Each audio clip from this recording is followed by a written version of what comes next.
We're going to go straight into the message.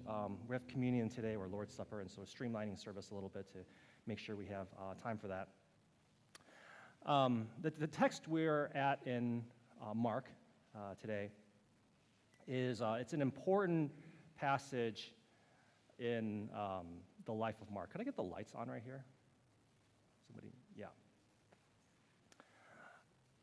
I mean, they're all like, there's not any unimportant passages, but at least in the Gospel of Mark, it's a really key and central passage because it contains probably what is the central verse of Mark. Okay? So we have 4 Gospels, Matthew, Mark, Luke, and John.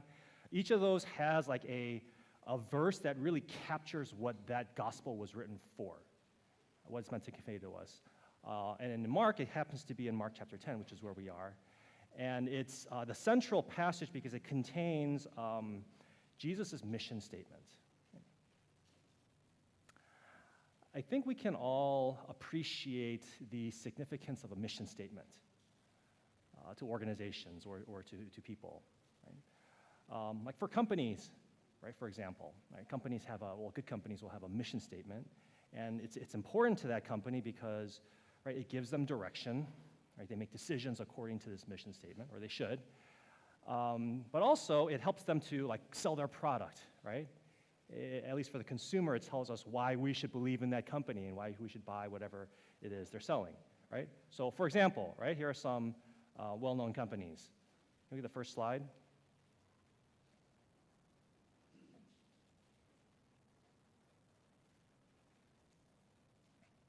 Anyone know which one that is? Yes, it's Amazon. Right, and that's true, right? Like, I don't know how many times I've said, I'll just get it on Amazon, right? Like, just to have everything, and they live up to their mission statement. Here's another one.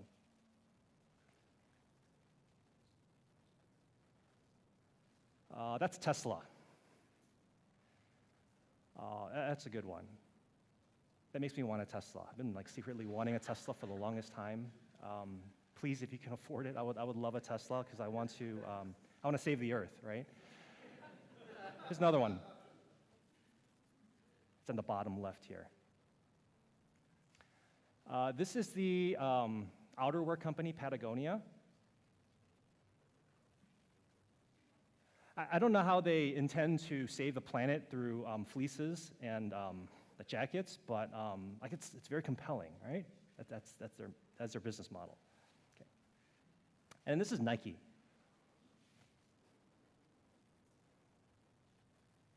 I really like the bottom part of this one because it's so inclusive, right? Like no matter who you are, it's like, oh, like I'm an athlete, right? So I'm going to buy Nike, or at least that's what they want you to think. Okay. So Jesus has a mission statement, right? And it's not as flashy as all of these, but it's in Mark 10, verse 45. Can we advance the slide?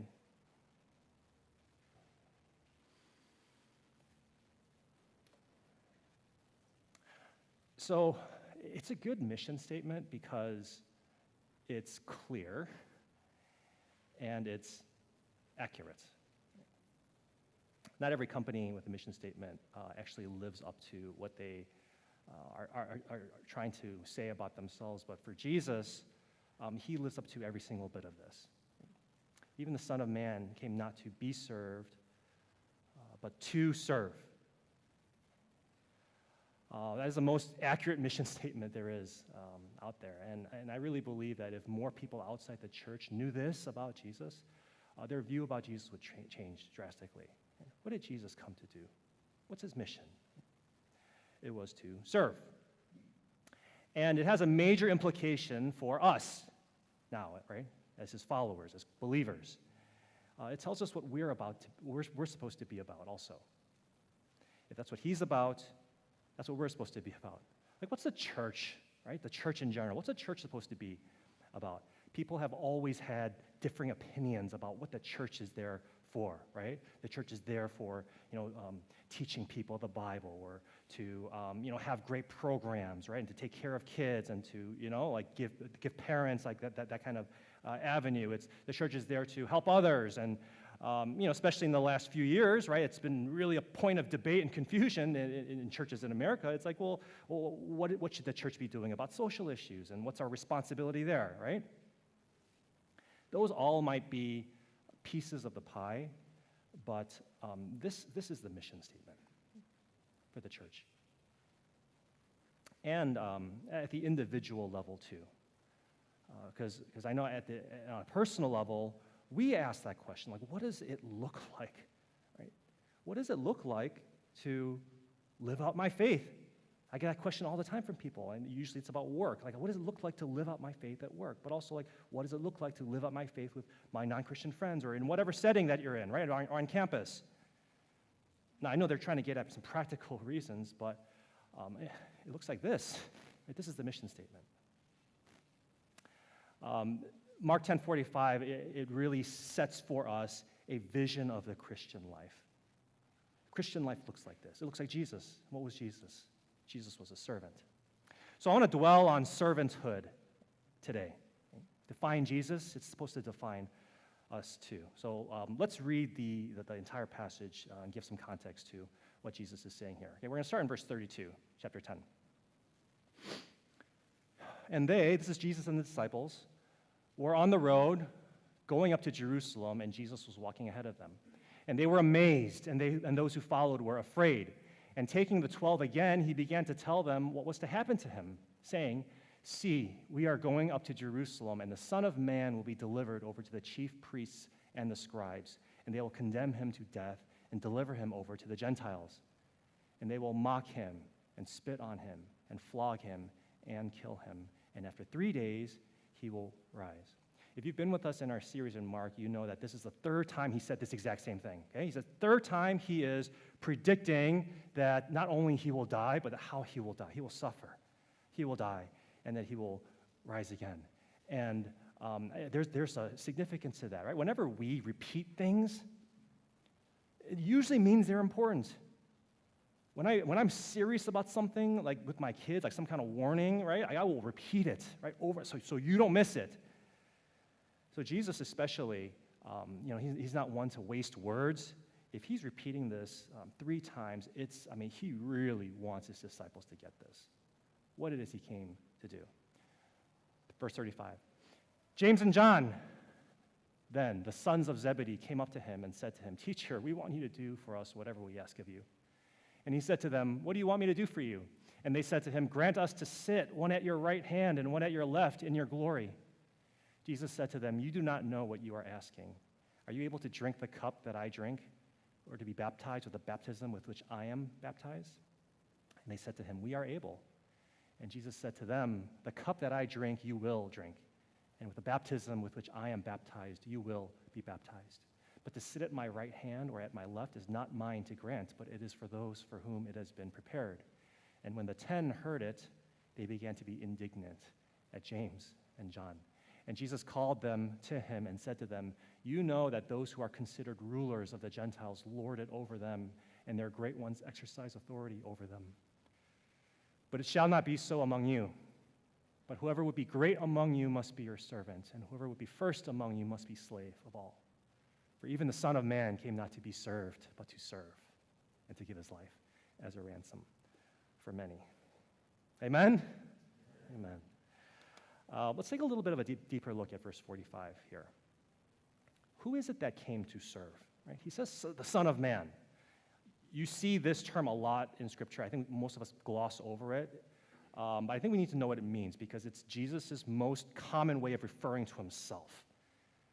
Son of Man, he keeps referring to himself as that. Okay, so there's 2 levels to meaning to that term. One is, obviously, it's a reference to his humanity. He had to become human to represent humans, right? If he's going to save humans and die for humans, he has to be a human. And so part of it points to that. But it's also a reference to this Old Testament prophecy in Daniel chapter 7. I have it here. We'll just look at it real quick, okay? It says, "I saw in the night visions, and behold, with the clouds of heaven, there came one like a son of man. And And he came to the Ancient of Days and was presented before him. And to him was given dominion and glory and a kingdom, that all peoples, nations, and languages should serve him. His dominion is an everlasting dominion which shall not pass away, and his kingdom one that shall not be destroyed. So, Son of Man is more than a human. He is human. But actually, according to the prophecy, the Son of Man, it points to, that he'd be actually God himself. This coming person who is, quote unquote, the Son of Man, he is God himself. And so we know, like in Mark, right, Jesus has, not just in Mark, but in his ministry, he's always talking about the kingdom, right? Repent, for the kingdom of heaven is near. And last couple of passages, we've been looking at the stipulations, if you will, or the way that people get into the kingdom, how to enter the kingdom. And Jesus is talking about, like, that's what, he came to do. He came to tell people about the kingdom and give people a way to get into the kingdom. But what the term Son of Man means, or what it's supposed to convey, is it's that he is the king of that kingdom. Right? He's not just somebody who gets you in, but once you get in, like, he's the king over all of that. Right? He has all of that authority, all of that glory, all of that power. Okay? That's what the Son of Man represents. So when we go back to this, verse 45, he says, the Son of Man, that's how he introduces himself. Even the Son of Man, me, saying he's great. It's a declaration of his greatness, of his authority and his power. Thinking about Daniel 7. But what is it that makes him great? What's the fact that he came as a servant? Not just came as a servant, but the fact that he is a servant, right? If you're following along, verse 43, 44, right? He's saying, whoever is great, he's got to be a servant. Why? Because in the kingdom of God, in the kingdom economy, greatness equals servanthood.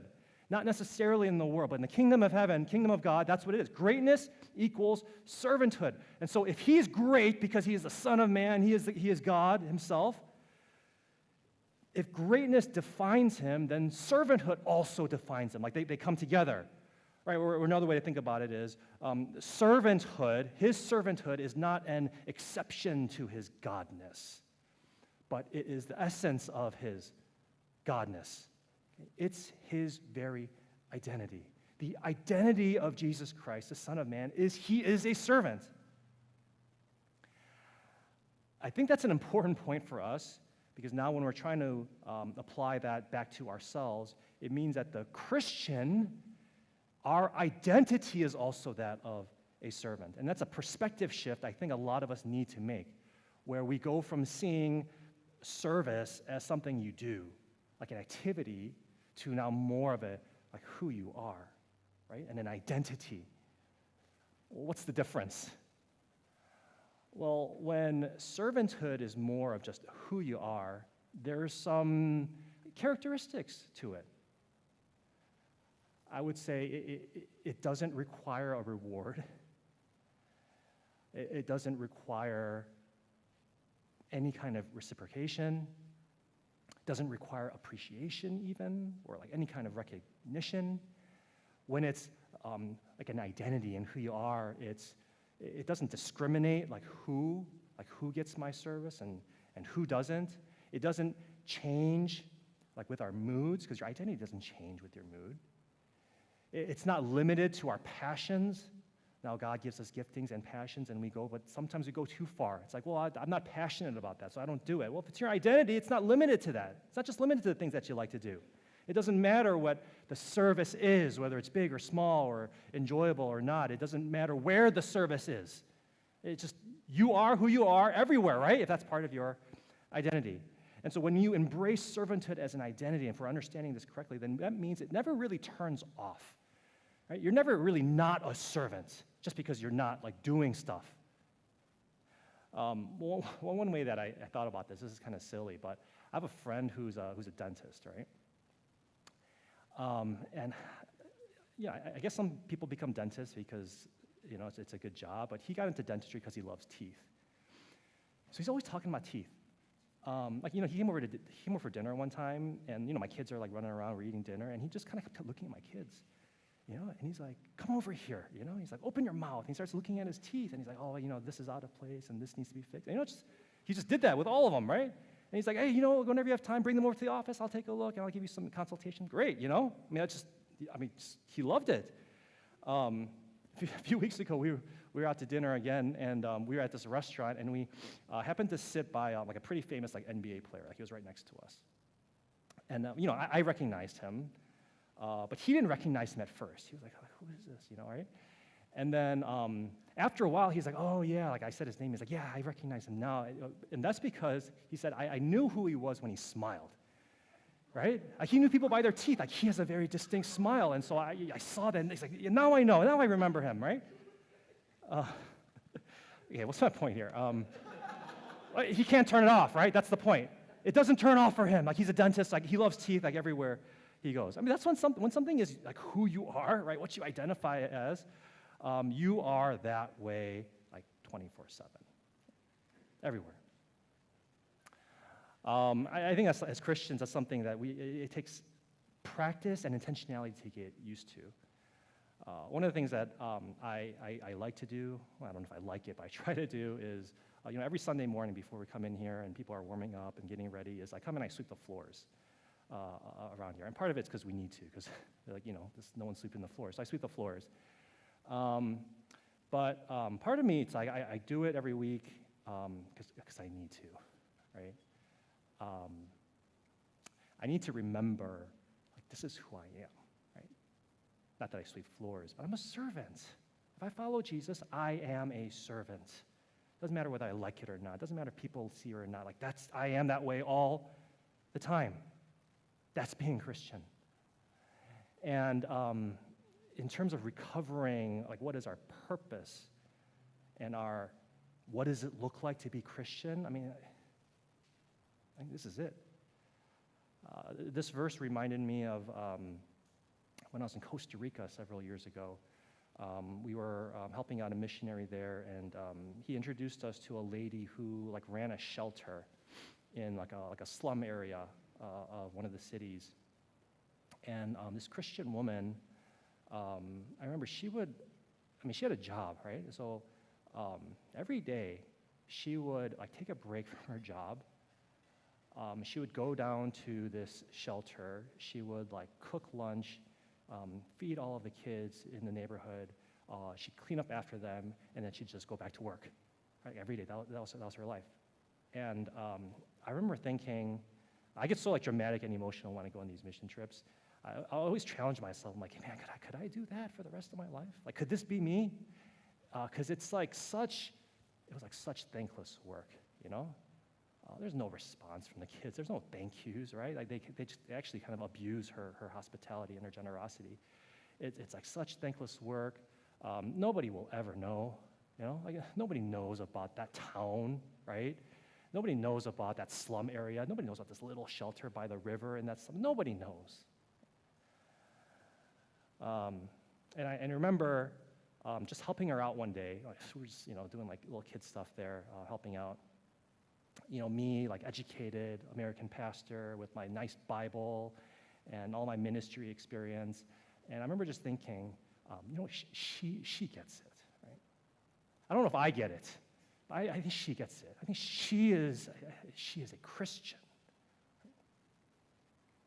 I don't know if there's anything more that we need to get about Christianity than this. We can do our theology. We can have our classes and talk about topics. We can have our great service and have our community events and have great fellowship and all those things. But if we are not servants at our core, I don't think we get Jesus. I don't think we understand Christianity. It's who he is. Right? And so if we follow him, that's who we are too. Now, as I said, you got to grow into it. Right? Nobody is like that overnight. Most of us probably, if you're like me, you feel more unlike Jesus than you do like Jesus. And that's okay, right? That's because that's part of this process that we call just Christian growth or sanctification, right? Part of it is you're not there, right? And you don't have to be, right? Because Jesus is the perfecter of your faith. Jesus perfects you, but growing into it is part of the responsibility of Christian life. And so that's what we take away from this. It's not so much, man, like here's all the ways that I'm not like serving or a servant and I'm proud and I'm self-centered. Maybe there's some of that, but it's smart. Okay, like we need to, part of my following of Jesus now is to become what I am already, right?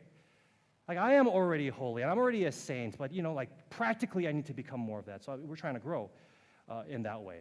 For some of us, that probably means if you're younger in your faith, like at least starting serving as an activity. I know we said it's not supposed to just be an activity, but you got to start somewhere, right? So maybe for some of us, it's just you just start doing something, helping out something. It doesn't have to be in church. It can be in church, but maybe just in general, being like more other-centered and finding ways to give. And so it starts there.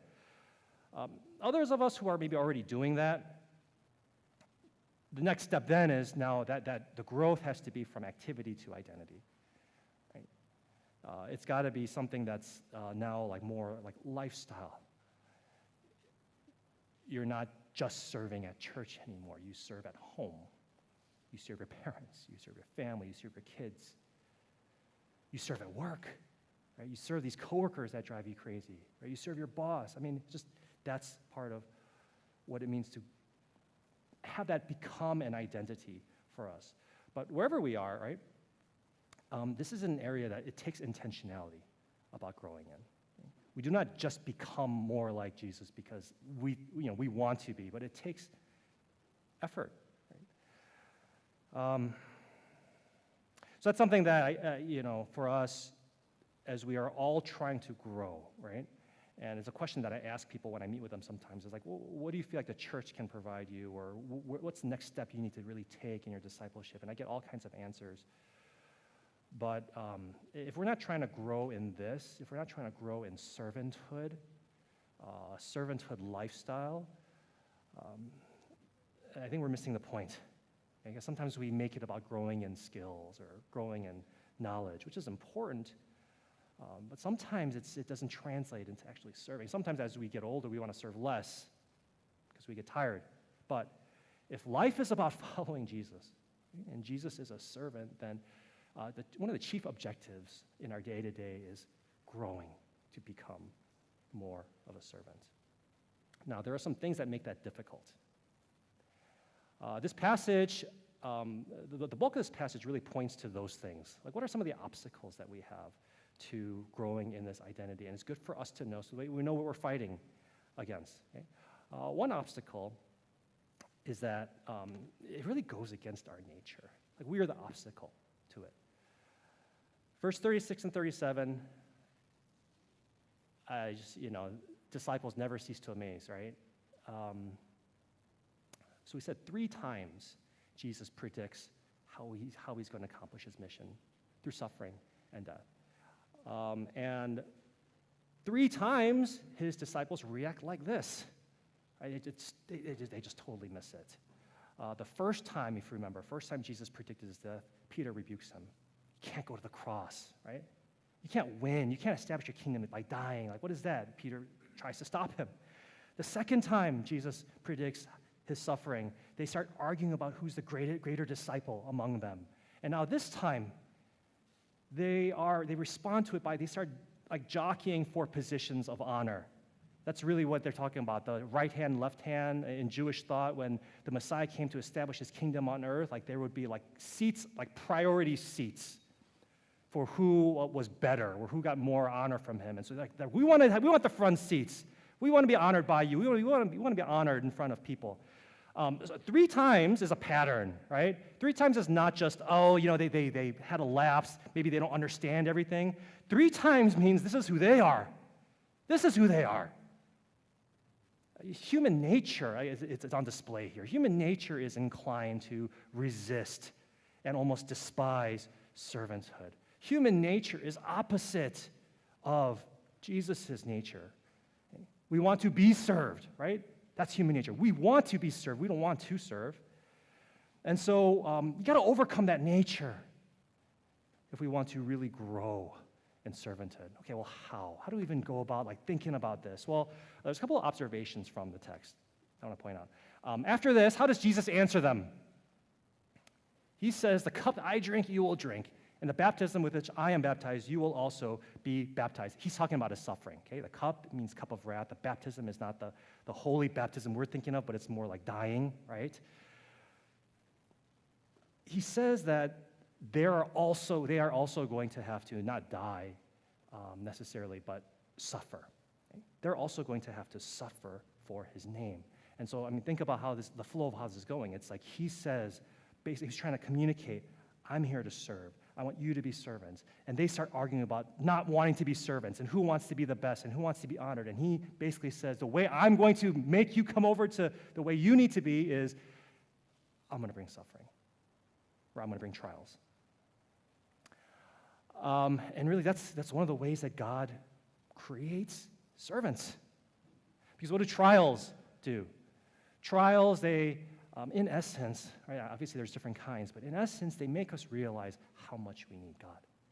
And when you realize how much you need God, there's something about that you realize God is all you needed, right? God is enough. And those who find God to be enough, they end up feeling less of a need to gain things for themselves. Right? There's a little bit less preoccupation with self when you've gone through a trial in faith because God has become bigger and you have become smaller. And so that's one way we need to look at trials, is that God brings them to break us of this inclination we have to serve self. He brings them to take our eyes off of self and to see how great he is and how worthy he is. And so one way to grow in servanthood, then, just applying this, is if you're in a trial now, right? It's humbling yourself in the trial. It's like seeking God, not running away from God. It's repenting of the pride and the idols that are revealed and not just trying to demand that God do certain things for you. It's humbling yourself because that's the intent of the trial. It's to produce servants. Another way that I think Jesus outlines for us, like how we're supposed to go about fighting this inclination we have to serve self, there's something in the next account that I want to point out. Now, next account is a next account, so we're going to get to it next week. But it's about a blind man, right, named Bartimaeus. And I just want to point out one verse, okay? Because this man is blind. Jesus sees him and says to him, "What do you want me to do for you?" And the blind man said to him, "Rabbi, let me recover my sight." Now, the reason I think that this is related to the passage you read today is because this is the same question he asked his disciples, right? He just asked his disciples, "What do you want me to do for you?" Their response is, "We want to be honored," right? We want to be exalted. This man, he asked for change. So how do we change? It's so basic, right? But so not done a lot of times. We overcome selfish tendencies by praying for it, right? That's the means through which God changes us. I think it calls us to take some inventory of the kinds of prayers we make. And think about the last prayer you made, right, this week. What did you pray for? What are our prayer requests like? What are we asking God for? If we're being honest, probably most of us, our prayers are a little bit more like the disciples. We're not trying to exalt ourselves necessarily, but we're asking for self, right? Things we want and we need. And sometimes we package them in kingdom terms or for God's glory and those things. But in the end, it's the same as the disciples. I want this. I want that position. I want to have this. But what about praying this instead? Right? Let me recover my sight. Help me to see who you are. Make me a servant. Make that be what's valuable to me and what's a blessing to me. Those kinds of prayers lead to growth because those are the prayers that are really aligned with the heart of God. One other obstacle that's pointed out here is just the world we live in kind of fights against this. Verse 42, he says, "You know how it works in the world, right? People who want to be great, they want to exercise authority, right? They want to be high, right? They don't want to be low. You don't get to have, everything you want by giving. You got to take, right? That's the world, right? That's the culture that we live in. That's the pattern of the world. That's the pattern of society. Now, to be fair, the world does admire servanthood to a small extent, right? Actually, a lot of like business schools in the States, they teach courses called like servant leadership, right? So some like MBA programs have like whole concentrations that are called like servant leadership, where it's like it's a model of leadership where you're really putting people first. And it sounds great, but like even that, right? Like what's the goal? In the end, in a corporation, the goal is greater profit, right? Happier employees means greater productivity, means more profit for the company. It's still, in the end, like self-exaltation, like selfishly motivated. The servanthood Jesus is talking about, the servanthood with no benefit at all to you, like the world does not care for that. And most of just our like daily lives, like that's the repeated messaging we get as we live, right? Like in your work culture, it's probably not about servanthood. It's probably about self-promotion. The messages we get at home, I mean, especially if you think about when you were younger, I mean, what is most of us, right? I'm going to guess. What was the messages from your parents? Was it about servanthood? It was about, no. Become one of these 3 jobs. Make money, provide for your family. I mean, this was for me, like my parents like told me not to serve. They're like, if you serve too much at church, you're not going to have time to study, right? Media, right? Media, the messaging from me we get from everywhere is just, right, live your best life. Look out for yourself. So one of the challenges that we have in following Jesus is just keeping the kingdom values. What are the priorities of the kingdom? How do we do that? I think going back to verse 45, it holds the key. Because Jesus' answer to the worldly values of the disciples is just simply, look at me again. Look at what I am about. When the world is telling you serving is losing, look at Jesus again. And whenever we look at Jesus again, we're reminded again of what's normal, right, for believers. What's good, what's beautiful, what's important. You forget that when you stop looking at him, but when you see him again, you're reminded. And that's why we have church. That's what Sundays are about, ultimately. That's what life groups are about. That's what whatever your personal like times with God are. Like that's what all of those are for. It's for really renewing vision. This is who Jesus is again. And this is who I want to be again. This is what I want my life to be about again. Right? And we need that. Like there's a need we come to every single encounter we have with God. I come needing to be broken free from the mold of the world that's trying to tell me, you got to go high, you got to gain, you got to look out for yourself. You can't just give to people.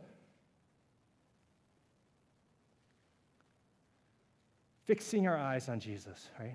That's the goal of what we do as a church. So that's what we got to do. We continue making that our purpose when we get together and coming with like that kind of mentality of like, I need to see him so that I can be aligned with who he is. One last comment here. Okay. This passage also has some motivations to do all of this, to be a servant. So let me just quickly here end with the 3 of them that I see. One is that it reminds us that we are always served first. Before servanthood is our example, right? Where our call, it's first the grace that's given to us, like Jesus has served us first. And it talks about how he gave his life, right, as a ransom. And that terminology, the implication there is we needed to be freed from something. Because before Jesus, we were prisoners. Prisoners to what? Prisoners to self. Prisoners to self-service, which leads to death. We're prisoners of that, which is, it's the way of the world, and so that's how we were born, that's how we live. But ultimately, that leads to, right, emptiness. It leads to death. And so you need to be freed from self. Like that's kind of the point of the gospel. You need to be freed from your sin, which is your self-worship. And so Jesus does that, right? He ransoms, he pays to free us from that kind of empty way of selfish living and to true living, true freedom, which is living for him. But also, I mean, know this, right? If servanthood is his identity, that means he is still a servant, right? It doesn't turn off. It didn't turn off after he resurrected. Like, even in heaven now, he's still, it's kind of hard to think about this way. He's serving you now. He serves you every day. As you're here, you're seeking, he's serving you, right? You came to worship, but he is giving to you, right? He's forgiving, he's strengthening, he's encouraging, he's teaching, he's interceding for you, he's praying for you as you're sitting here. And so it's what he's done for us first, and what he's still doing. That's why we're servants. That's what we want to be, right? Because we have nothing to prove to people anymore, right? And because I'm proved by God. And so now I'm free to humble myself to people. I no longer have to get things from people because God is for me and God provides. And so now I can freely serve. Another motivation is this guarantee of glory. He says, the sitting at my right hand or left is not mine to grant, it's for those who have been prepared. It's a little ironic because they just asked him for these two seats at the right hand and left hand, and it sounds bad. It is bad, right? They're asking with prideful motivation, but then he ends up telling them, well, you actually are going to have those things. They've already been granted to you. It's a reminder to us, right? Those who have already been served by Jesus, you're like this, the right and the left hand of God, which are just places of being with God, right? And inheriting the rewards, that's all granted to you already. The disciples ask with bad motives. They're going to get it anyway because they're in Christ. Same with us. We're imperfect. We don't serve the way we need to. Our attitudes are wrong a lot of time. You're still going to inherit glory because that's the promise of the gospel. There will be greatness. You will become like Jesus. That work will be finished in you. You will see redemption in yourself and in the world. And so the ending of this journey that we have, this process of growth, the ending, it's been prepared. That's what he's saying, right? It's the cup and the baptism, right? The trials and the way that God is going to discipline you to shape you into a servant, that's been prepared, but so has the ending. Right? All of that is under the sovereignty of God. And so that motivates us. And then the last one here, Jesus giving his life, which gives us life.